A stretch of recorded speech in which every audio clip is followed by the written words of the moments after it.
Mega Cycloneshock review.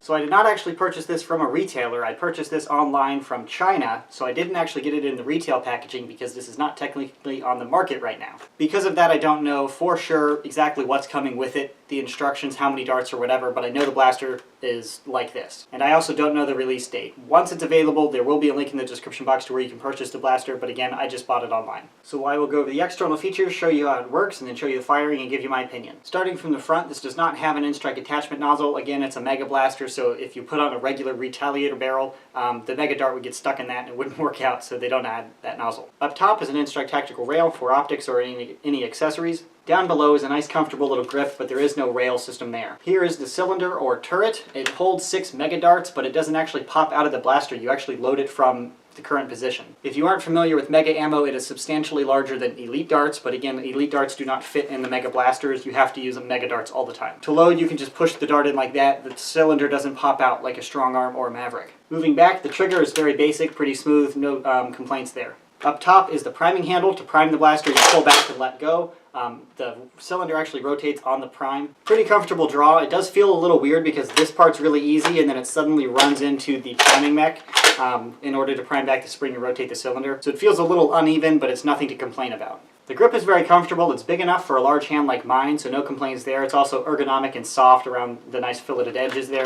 So it's very soft, very comfortable, pretty traditional Nerf grip here. And note this cool little hand guard. It doesn't make the grip any more or less comfortable, but in my opinion, I think it looks really neat. So basic function, you front load it just like any other turret-fed blaster, then you prime back the blaster, and assuming that barrel is loaded, you pull the trigger and it fires.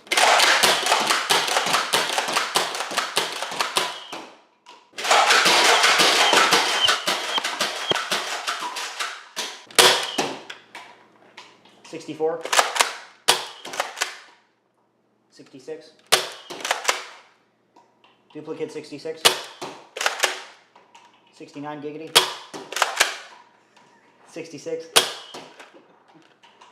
67 feet per second. So as you can see, it shoots just along the lines of other Mega Blasters. The velocity and ranges are very similar to the other Mega comparisons on the market right now. So getting to my opinion on the blaster, overall I really like this blaster. I think this is pretty much completely making the Magnus obsolete. I don't see any good reason to use the Magnus. They are approximately the same size in width and bulk and everything and function, but this holds more. Moreover, this is also a lot easier to load because it's not a magazine, so if you have a dart chambered ready to go like in the Magnus, you can't be loading that because the breech is covering the loading port. You can always be shoving darts in the front. This is very basic, very straightforward. You don't have to explain how an internal magazine works if you give it away to a friend.